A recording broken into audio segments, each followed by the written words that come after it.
11 years ago. I think that he's saying there that only pretty women get assaulted. Is that what he's saying? I can't, it's hard sometimes to decipher. When we entered the room, he grabbed each of us tightly in a hug and kissed each one of us without asking permission. After that, I received another call from either Donald or a male calling on his behalf, offering me $10,000. His actions are a huge testament to his character, that of uncontrollable misogyny, entitlement, and being a sexual assault apologist.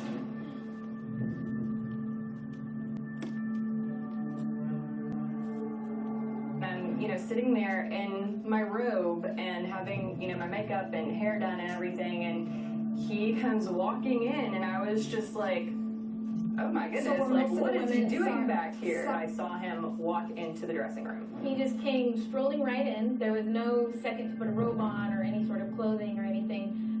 Some girls were topless, other girls were naked, waltzing in. When we're naked, or half naked, in a very physically vulnerable position. And he came to me and started kissing me open-mouthed as he was pulling me towards him.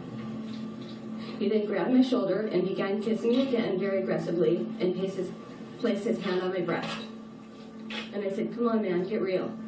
He repeated my words back to me, get real, as he began thrusting his genitals.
Good morning.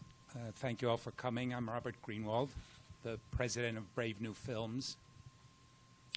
The video you just saw, or some of you actually have copies of, is really what helped start why we are here today, why the women are here today. I'm going to talk for a few minutes, then each one of the women will speak, and then we'll have a few minutes for questions. So, Brave New Films, for those of you who aren't aware, is a very small nonprofit based in Los Angeles. And we do media, we do tell stories through short films and full-length documentaries. And we've been following the Me Too movement and its very important contribution and its exposure of pervasive sexual harassment by men in power. And a shout out and expression of the amazing work that wonderful investigative journalists have done that's been so important on this issue and so many issues today. Thank you.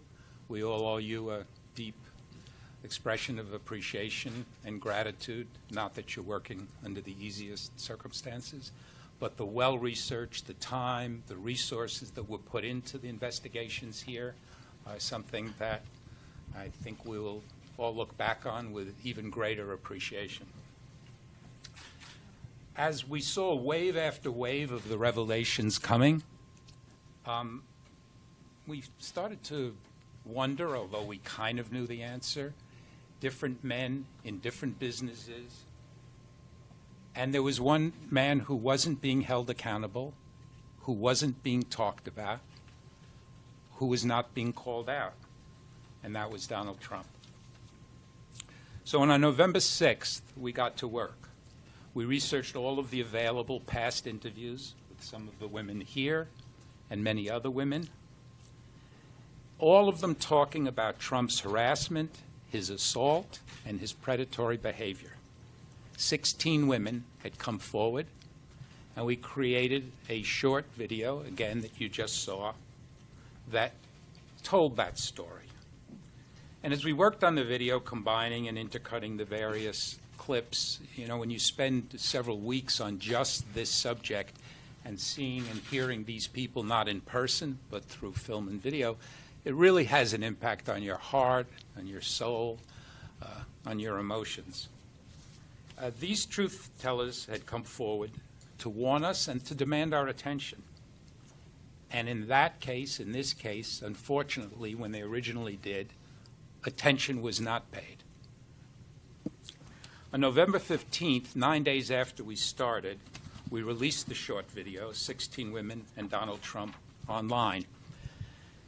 And we did what we've done in the past. We financed it through donations from our thousands of supporters, from $5 to $50. And we used social media as our distribution platform. No ads, no fake news, no clickbait. Just existing documentary footage of 16 women speaking about their experiences being harassed and assaulted by the man who is now America's president. One day after we put it online, almost 400,000 people had seen it. 3 days later, almost 1 million had seen it. And even more importantly, many were sharing it and making comments on it. For those of you who know and study and spend time with social media, you know that's key, right? People are not going to forward something if they don't believe it is honest, if it's truthful, if there's something that they and their friends and relatives are going to learn.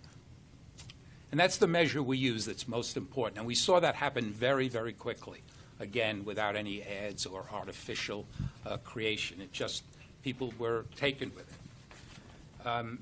3 days later, almost 1 million had seen it, and it grew. To date, we've had, depending on the numbers, who you think is accurate, who not, somewhere between 5 and 7 million posts and cross-posts of the video, and literally hundreds of thousands of shares and comments. It was clear people were concerned, people were angry, and they wanted to either remind themselves and others about the women, or they were hearing and seeing it for the first time. Women who had spoken out and who had basically been ignored, or worse, ignored and attacked. Timing really does matter, and it really made a difference in this case. The fact that people turned a blind eye when these women first spoke out, but now the collective consciousness of our nation has been awakened again, thanks to some really important investigative work of journalists. And we know better. We know a lot better. Predators and harassers must be held accountable. And when the person who's been accused of this is the president, it's really vitally important that we don't look the other way. Trump should be investigated. Our elected officials, no matter what their party affiliation, should act. The women who Trump mistreated, the women who suffered his harassment, assault, sexual misbehavior, some of them have come together to speak out, to demand action. Others are joining us and will be joining us in other ways around the country. And in this Me Too moment of reckoning, Trump does not get a pass, and the people who won't let him get a pass are here with us today to tell us what happened and what they want done. Hello, my name is Samantha Holvey. As a little girl, I would watch the Miss USA pageant every year and dream of being one of those beautiful, successful, incredibly confident